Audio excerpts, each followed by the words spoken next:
ஆண்களுக்கு 45 வயசுக்கு மேல சீக்கிரமா ஹார்ட் அட்டாக் வருதான். அவங்க அந்த ஹார்ட் அட்டாக் அவங்களுக்கு வரக்கூடாதுன்னு பெண்கள் முடிவு செய்தோம் என்றால் ஒன்னே ஒன்று விஷயத்தை அலோவ் பண்ணுங்க. அவர்கள் நண்பர்களோடு அவர்கள் நேரத்தை செலவழிக்க அனுமதியுங்கள். ஆயுள் கூடும் அவர்களுக்கு. இல்ல நான் சொல்லல, சைக்காலஜி சொல்லுது. இந்த கைத்தட்டின ஆம்பளைங்களுக்கெல்லாம் ஒரு விஷயத்த சொல்றேன். எவ்வளவு வேணாலும் தப்பு பண்ணுங்க, அது பாவம் குற்றம் என்று தெரிந்தால் நிறுத்திக் கொள்ளுங்கள். தொடர்புகளை துரத்தி செல்லாதீர்கள். அது நம்ம கிட்ட இருக்கக்கூடிய நம்ம உறவு. ரொம்ப நுட்பமா ஒரு விஷயத்த சொல்றேன். இது என்ன தெரியுமா, இந்த டிவியில சொல்றதுல ஒரு பிரச்சனை. கட் பண்ணி அதை மட்டும் போடுவாங்களா, அதுக்கு முன்னால நான் என்ன சொன்னேன் அதுக்கு பின்னால என்ன சொன்னேன்றது புரியாது. அது ஒரு அபாயம் தான். அதை நான் இப்ப சொல்றேன் பாருங்களேன். கணவன் மனைவி இருக்கீங்கல்ல, ஹஸ்பண்ட் அண்ட் ஒய்ஃப், 2 பேரும் சேர்ந்தே இருங்க. அதுதான் உங்கள் குழந்தைக்கு நீங்கள் தருகின்ற மிகச்சிறப்பான பரிசு. சரியா? அதுலயும் சொல்றேன், இந்த இளமையாக இருக்கக்கூடிய கணவன் மனைவிமார்களுக்கு சொல்றேன், அம்மா அக்கா சொல்றத நீ புரிஞ்சுக்கோ. ஒன்னே ஒண்ணுதான், 2 பேரும் சண்டை போட்டீங்கன்னா உயிருக்கு பிரச்சனை அப்படின்னும் பொழுது மட்டுமே நீங்க 3வது நபரிடத்தில் பஞ்சாயத்துக்கு போங்க.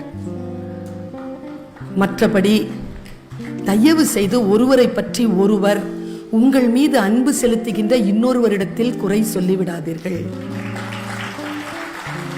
என்ன அபாயம் நடக்கும்னு சொல்றேன். என் அக்கானா எனக்கு ரொம்ப உயிருங்க, நானா அதுக்கு உயிர்.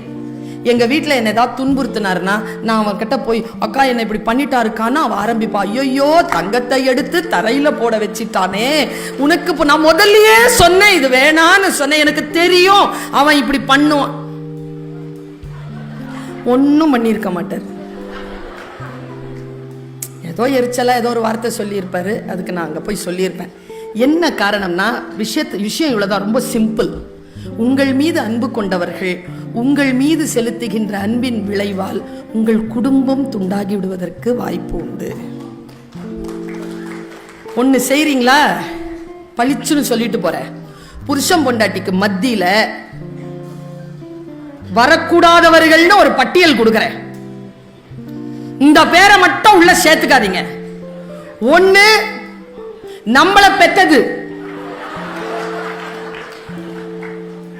இன்னொன்னு நாம பெத்தது, இன்னொன்னு நம்ம கூட பிறந்தது, இன்னொன்னு அதுங்களுக்கு வாச்சது, இன்னொன்னு அதுங்களுக்கு எல்லாம் வாச்சதுனால நமக்கு வந்து வாச்சது. இதுங்களை உள்ளேயே விடாதீங்க, பேசி தீர்த்துக்கோங்க.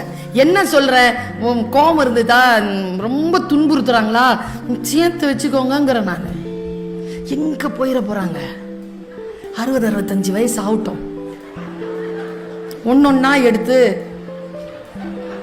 அப்புறம் பார்த்துக்கலாம். குடும்பத்தை மட்டும் பிரிவதற்கு, கணவன் மனைவி பிரிவதற்கு ஒருவருக்கு ஒருவர் காரணமாகி போகாதீர்கள். குடும்பம் சேர்ந்தே இருக்கட்டும். சரியா? உறவுகளை தொடர்புகளை துரத்தி கொண்டே இருக்காதீர்கள். Just give them some space. கொஞ்சம் ஸ்பேஸ் கூட.